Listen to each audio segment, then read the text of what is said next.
বিএলওদের বিক্ষোভের মুখে পড়েছেন শুভেন্দু অধিকারী। শুভেন্দু অধিকারী যে মুহূর্তে সিও দপ্তরে যান, যেতেই বিরোধী দলনেতাকে জুতো দেখিয়ে বিক্ষোভ দেখান বিএলওরা। শুভেন্দু অধিকারী নামে কুলাঙ্গারের কাছে আবেদন করেছে মুসলমান যেন মসজিদের মাইকে আজান দিতে না পারে। আমরা এটা তীব্র নিন্দা ও প্রতিবাদ জানাই।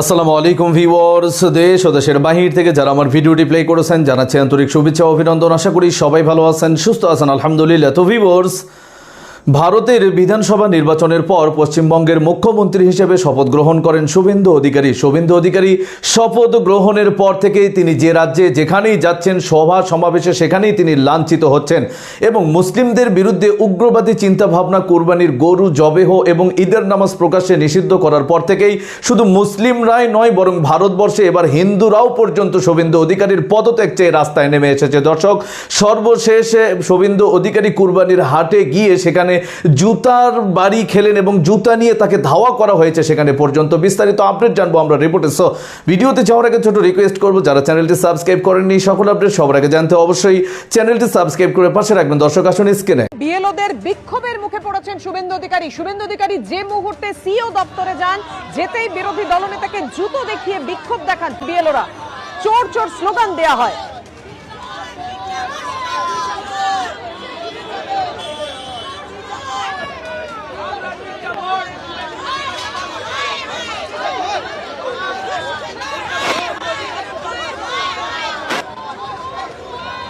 শুভেন্দু অধিকারী নামে কুলাঙ্গারের কাছে আবেদন করেছে মুসলমান যেন মসজিদের মাইকে আজান দিতে না পারে। আমরা এটা তীব্র নিন্দা ও প্রতিবাদ জানাই। শুভেন্দু অধিকারী কসাই মোদির কোনো দাদাগিরি চলবে না, এটা আল্লাহ তাআলার হুকুম। যদি ভারত মুসলমানদের সাথে যুদ্ধ করতে চায়, ইনশাআল্লাহ আমরা যুদ্ধ করার জন্য তৈরি আছি। যদি আমাদের গরু কুরবানি বন্ধ হয়, তো তাদের ছাগল কুরবানি বন্ধ করতে হবে। আমরা যদি মসজিদের মাইকে আজান দিতে না পারি, তারা তাদের মন্দিরে কোনো মাইকের শব্দ ব্যবহার করতে পারবে না। সারা বিশ্বের মুসলমানরা যদি একত্রিত হয়, এই ভারত তাদের থুতুর সাথে ভেসে যাবে। এইবার বিজেপি আসার ফলে মুসলমানদের বাড়িঘর তো ভাঙচুর করতেছে, সাথে সাথে মসজিদও ভাঙচুর করতেছে।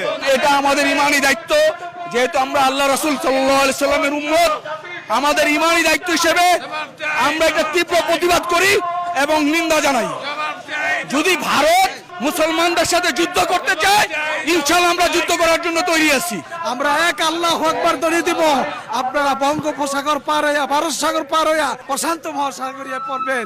এই জন্য আমাদের সকলের দাবি, মুসলমান যারা আছেন তারা এক হন এবং হিন্দুদের বিরুদ্ধে আমরা প্রতিবাদ জানাচ্ছি। অনতি বিলম্বে যদি মোদী সরকার এই আমাদের মুসলমানদের উপর আগ্রাসন অত্যাচার বন্ধ না করে, আমরা ভারত অভিমুখে লং মার্চ করবো ইনশাআল্লাহ। যদি আমাদের গরু কুরবানি বন্ধ হয়, তো তাদের ছাগল কুরবানি বন্ধ করতে হবে। আমরা যদি মসজিদের মাইকে আজান দিতে না পারি, তারা তাদের মন্দিরে কোনো মাইকের শব্দ ব্যবহার করতে পারবে না।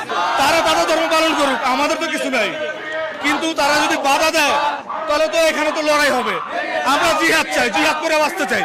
আমরা তো আজকে এলাকা ভিত্তিক কর্মসূচি দিছি, পরবর্তী যদি বন্ধ না হয় তাহলে আমরা ইন্ডিয়ার এম্বাসি ঘেরাও করব। আমরা চাই অতি সত্বর ভারতে মুসলিম হত্যা বন্ধ করতে হবে, মুসলমানদের উপরে এই নির্যাতন বন্ধ করতে হবে। সারা বিশ্বের মুসলমানরা যদি একত্রিত হয়, এই ভারত তাদের থুতুর সাথে ভেসে যাবে। শুভেন্দু অধিকারী নামে কুলাঙ্গারের কাছে আবেদন করেছে মুসলমান যেন মসজিদের মাইকে আজান দিতে না পারে। আমরা এটা তীব্র নিন্দা ও প্রতিবাদ জানাই। মুসলমান মসজিদের মাইকে আজান দিবে এবং 5 ওয়াক্ত নামাজ মসজিদে গিয়ে পড়বে ইনশাআল্লাহ।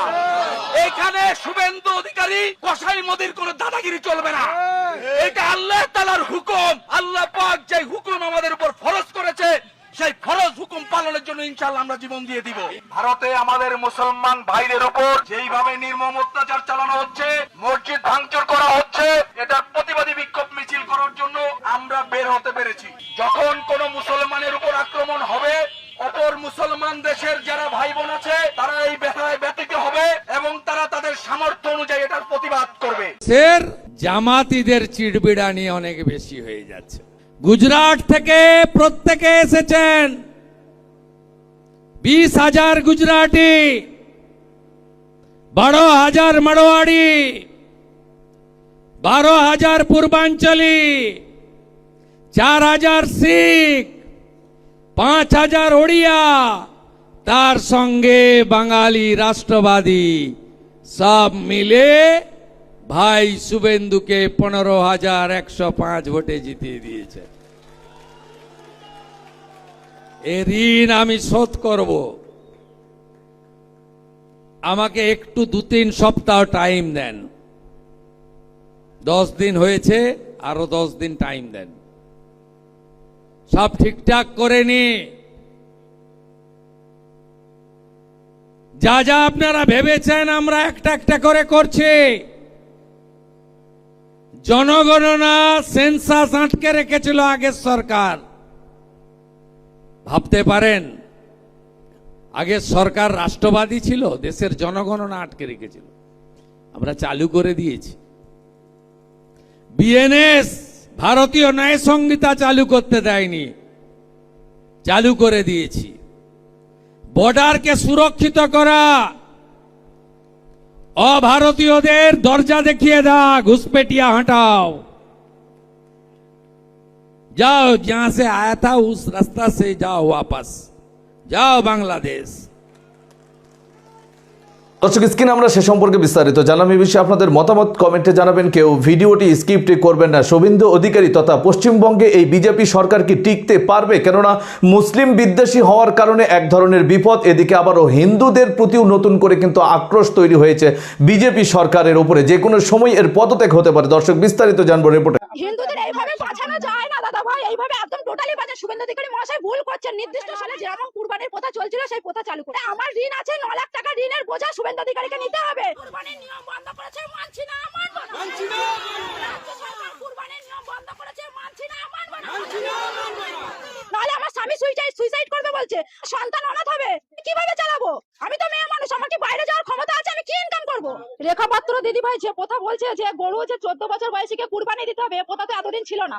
মাত্র 15 দিন ক্ষমতায় এসে আজকে নতুন নতুন নিয়ম, নতুন নতুন কথা চালু করছে। এই নিয়ম তো নেই, মানুষের জীবনের গ্যারান্টি নেই। তাহলে গরুর 14 বছর জীবনের গ্যারান্টি আমরা কিভাবে নেব? কিভাবে নেব? শুধু তো গরুকে খাওয়ালে আর গরুকে দুধ বিক্রি করলে তো আমাদের সংসার চলবে না। কুরবানির প্রথা ছিল বলে গরু তুলতাম, গরু পুষতাম। এখন যদি এই নিয়ম চালু হয় তাহলে মোদি আমাদের খাটালে গরু তুলে দিক, তারপরে আমরা সেই গরুকে মুদি খাওয়ানোর পয়সা দেবে, আমাদের দেখাশোনা করার পয়সা দেবে। তাহলে গোমাতাকে সেই 14 বছর বয়স পর্যন্ত আমরা রেখে দিতে পারবো। তার আগে গোমাতা এতদিন এই প্রথা চালু ছিল না, আমরা এই প্রথা রাখতে পারবো না। আমাদের কুরবানির প্রথা চালু করুক, নাহলে আমাদের স্বামীরা সন্তানরা সব অনাথ হয়ে যাবে, সুইসাইড করবে বলছে। এর দায় শুভেন্দু অধিকারী, রেখা পাত্র এদেরকে নিতে হবে, নিতে হবে। সরকার বলছে যে গোমাতাকে বাঁচাচ্ছে।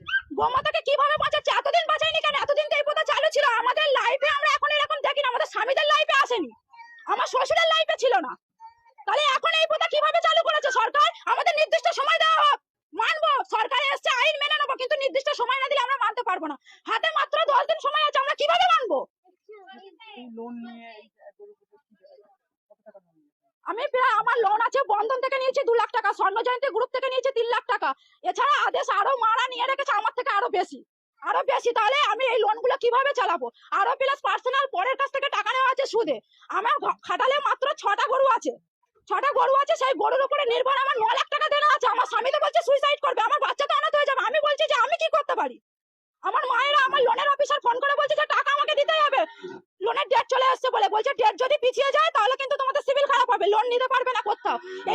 এইসব যে আমাদের কাণ্ডগুলো ঘটছে, আমাদের তো জীবন ভবিষ্যৎ অন্ধকার হয়ে যাচ্ছে। আপনার কতটা গরু চাষ করেছেন? আমার 6টা গরু আছে, 2টো ছোট ছোট বাছুর আছে, 8টা গরু আছে। কি চাইছেন আপনারা? আমরা এই কুরবানির প্রথা চালু হোক, কেনা বেচা যেমন চলছিল সেইগুলো নিয়মগুলো বাদ দিয়ে কেনা বেচাটা চালু করে দিক। আমাদের গরুগুলো বেচাকেনা না হলে আমরা সুইসাইড করা ছাড়া আমাদের বাধ্যতা। বলছে যে হিন্দুদের বাঁচাচ্ছি। হিন্দুদের এইভাবে বাঁচানো যায় না দাদা ভাই, এইভাবে একদম টোটালি বাঁচা। শুভেন্দু অধিকারী মহাশয় ভুল করছেন। নির্দিষ্ট সময় দেওয়া হোক মানুষকে, নির্দিষ্ট সময়। 15 দিন ক্ষমতায় এসে এখন এগুলো হয় না, এগুলো হয় না, এগুলো আমরা মানতে পারছি না। তাহলে আমাদের স্বামী, আমার সন্তানের, আমাদের সংসারের দায়িত্ব নিয়ে যে লোনের, তারপরে আমার সংসারের যাবতীয় দেনাপত্র দায়িত্ব নিয়ে নিক শুভেন্দু অধিকারী মহাশয়, নাহলে যেরকম কুরবানির প্রথা চলছিল সেই। দর্শক, স্ক্রিনে আমরা সে সম্পর্কে বিস্তারিত জানলাম। সো ভিডিও এই পর্যন্ত। ভালো লাগলে লাইক এন্ড কমেন্ট করবেন। দেশের সকল আপডেট সবার আগে জানতে অবশ্যই এই চ্যানেলটি সাবস্ক্রাইব করে পাশে রাখবেন। দেখা হবে পরবর্তী ভিডিওতে ইনশাআল্লাহ। আসসালামু আলাইকুম ওয়া রাহমাতুল্লাহ।